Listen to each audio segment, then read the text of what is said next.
Hello అండి, నా పేరు రాకేష్. నేను 2 ఫిలిమ్స్ చేశాను. ఎవరికి చెప్పొద్దు, పేక మెటల్ మీకు తెలిసినాయి. అండ్ వీళ్ళందరూ ఇక్కడ షేర్ చేశారు వాళ్ళ పర్స్పెక్టివ్స్, వాళ్ళ ఇష్యూస్, ప్రాబ్లమ్స్. అంటే అది కరెంట్ సినారియోలో ప్రాబ్లం. బట్ నాకేమనిపిస్తుంది అంటే అసలు కంప్లీట్గా అసలు ఈ యూనియన్స్ ఎందుకంటే నేను అసలు ఫస్ట్ ఫిల్మ్ యూనియన్తోనే నేను తీయలేదు. అంటే నాకు I'm sharing my point of view. ఎందుకంటే నాకు దగ్గర డబ్బులు లేవు. I cannot pay the union. I made the film in 1.5 CR. అని నన్ను ఎవరు వచ్చి క్వశ్చన్ చేయలేదు. సరే, సెకండ్ సినిమా నన్ను క్వశ్చన్ చేశారు. అంటే నేను ఓపెన్గా చెప్తున్నా, let me just be Frank.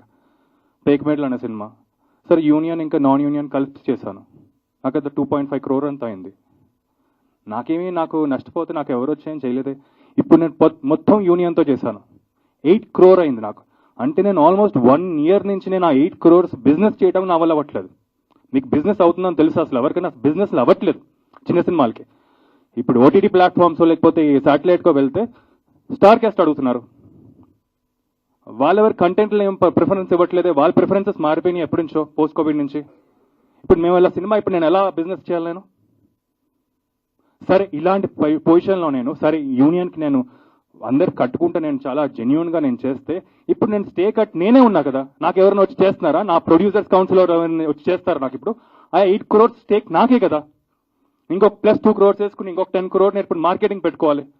ఇప్పుడు ఏమన్నా అవుతే నేను పోతా. అలాగే సేమ్ పరిస్థితి మా అందరిది. ఎవ్వరు చేయరండి. ప్రొడ్యూసర్ పోతే ఎవ్వరు వచ్చి మాకు ఏం ఆదుకోరు. మేమే ఏదో అమ్ముకుని మళ్ళీ పిచ్చి కాబట్టి ఈ సినిమా అంటే మేము మళ్ళీ వచ్చి మేము చేయాలి.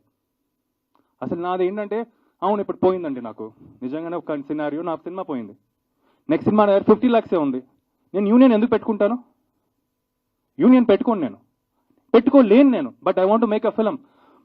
నాకు ఇన్స్పిరేషన్ ఒక రకంగా మా అందరికి ఈ రోజుల్లోనే సినిమా ఒక 5D 17 తీశారు. సో ఎక్కడి స్టార్ట్ అయ్యి ఎక్కడ వెళ్ళిపోతున్నావో, అసలు ఎక్కడ ఈ డబ్బులు ఎక్కడ పెడుతున్నావో అసలు మాకు అర్థం కావట్లేదు అసలు. సో ఫస్ట్ అది నాకు, do we really need union to make films?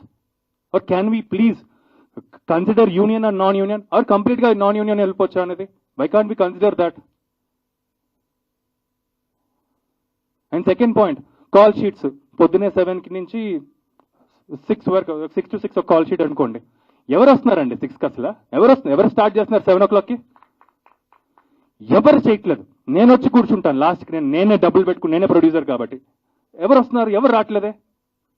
అంటే 8కో 9కో 10కో పడుతుంది ఫస్ట్ షాట్. అంటే ఇన్ అవర్స్ అంతా వేస్ట్ కదా మాకు. పెట్టండి 9 to 9 పెట్టండి, మా ఇష్టం వచ్చినట్టు పెట్టండి. 12 అట్లీస్ట్ ఇదన్నా కన్సిడర్ చేయండి. మాకు 12 hours కాల్ షీట్ అని కన్సిడర్ చేయండి. అట్లీస్ట్ 9 to 9 కన్సిడర్ చేయండి. ఇలాంటి మా ప్రొడ్యూసర్ ఫేవర్గా ఎవరైనా చేయరు. నిజంగా మా యూనియన్ ఎవరు అసలు? నిజంగానే మమ్మల్ని వచ్చి ఆదుకుందా ఎవరిని వచ్చి? So this is what I'm pitching from my side. అసలు do we really need union to make films? Second, నిజంగానే ఆ కాల్ షీట్ ఫాలో అవ్వాలా? ఆర్ 12 hours కాల్ షీట్ ఎప్పుడైనా మనం ఫాలో అవ్వచ్చా అని? Thank you.